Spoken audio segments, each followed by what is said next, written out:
magandang araw mga kaparehas. Narito po tayo sa bayan ng Bukawi, Bulacan. Ako sa makapanayan po natin ngayon ang butihing lingkod, hepe ng ating traffic management Bukawi, Bulacan, na si ginagalang Chief of Traffic Tony Tuason. Hepe, kumusta na po ba kayo? So, okay naman po. Sa ngayon medyo busy po tayo dahil nalalapit ng ating kapistahan ng bayan ng Bulacan, ang mahal po ng Bukawi, kaya medyo busy po tayo ngayon. Okay, Hepe, may tanong ko lang po, kumusta na po ba ang ating operations dito po sa traffic management sa Bukawi, Bulacan? So, sa ngayon po, very smooth naman, kaya lang meron po tayo mga pag-awain dito na nagiging cause ng traffic natin, pero manageable naman. Okay naman po. Okay. Regarding po sa paghahanda ng ating Pagoda Festival o kapistahan ng Bukawi, Bulacan, so ano-ano po itong mga programa natin na kung pinaghahanda para manatili po ang kayusan sa ating traffic management? So sa ngayon po ay nag-prepare na kami para sa ating traffic scheme sa araw ng Asais at saka ng 7, yung D-Day natin. Dahil doon po tayo magkakaroon po ng indakan sa kalye na mas kakailanganin po natin ng malinis yung dadaanan at nang may saayos natin yung ating mga rerouting dahil maaaring magsarado po tayo ng daan during that day. Alright. So, nandiyan po lahat ang ating traffic personnel, yes, sir? Yes. Opo, nandiyan po sila lahat. Alright. Okay. So, dito po tayo, Hepe, sa ating mga programa sa ating traffic management. So, dito sa ating Bukawi, Bulacan, ano po ang mga programa niyo po dito? Sa ngayon po, sana meron po akong request sa ating butihing mayor. So, magitan po ng ating municipal administrator na magkaroon po ng training o enhancement program ang ating mga traffic enforcers para na sa ganun hindi po sila nalilito sa pagsasaayos o maging sa mga aksidente ng, dito sa ating bayan ng Bukawi. Kasi yan po siyang napaka-importante at yung kanilang mga kaalaman sa traffic management. Yun po ang ating gusto kong may isang katuparan. Sana naman po alam ko po na mapagbibigyan po kami ng ating butihing ngayon. Wow, okay. Kung para sa inyo, Hepe, ano pong pinaka-priority nyo po dito sa bayan ng Bukawi, Bulacan o regarding sa ating traffic dito sa Bukawi? Priority po natin sa ngayon is yung may saayos nga ito, ma-enhance yung ating mga enforcer at yun nga, yung ating mga signages na nabanggit ko sa inyo kanina, gusto ko maikabit na dahil nga medyo okay na yung mga ibang kalsada natin, kakalsadahan natin, mas kinakailangan natin ng mga ganyan para maiwasan natin ang aksidente. Okay. Pero ang mga, kumbaga may tanong ko lang po regarding for mga accomplishment. So ano po mga accomplishment na meron po tayo dito sa ating traffic management?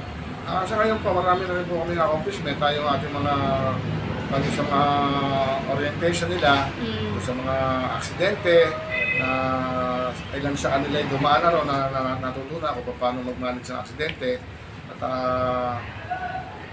yun nga, yung sa traffic, yung pag-ano ng traffic natin, yung pagmamando. So yun na siyang pinaka-importante natin. At kasi pang pinatutupad sa nila is yung dapat na maging magalang. Ayun, okay.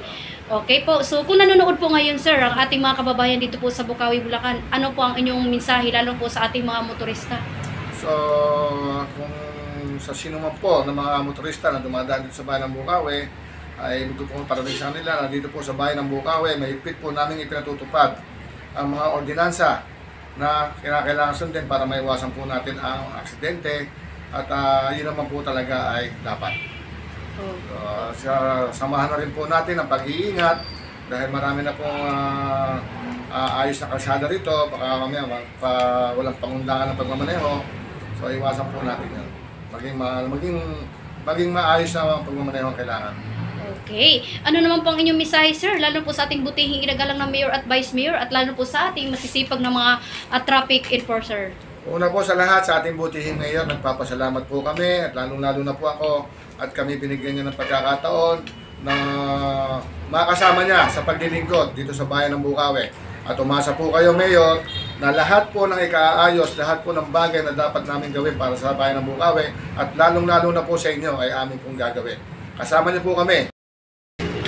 At ihabol nga po pala ang aking mensahe sa aming butihing Vice Mayor, Atty. Sherwin Tug, na maraming salamat din po sa inyong suporta sa Traffic Management Division. Umasa rin po kayo na kami ay kaisa ninyo sa inyong mga magagandang layunin dito sa bayan ng Bukawi. Maraming salamat po. At sa akin naman mga tauhan, nagpapasalamat din ako. At sila naman ay sumusunod. At sumusunod sa ating mga direktiba na nanggaling sa ating butihing mayor. At yun naman ay talagang dire-diretso na hindi naman po magbabago ang ating panuntunan para sa kaayos ng bayan ng Bukawi. Alright. So ano po inyong mensahe, sir, sa araw ng kapiyastahan ng Bukawi?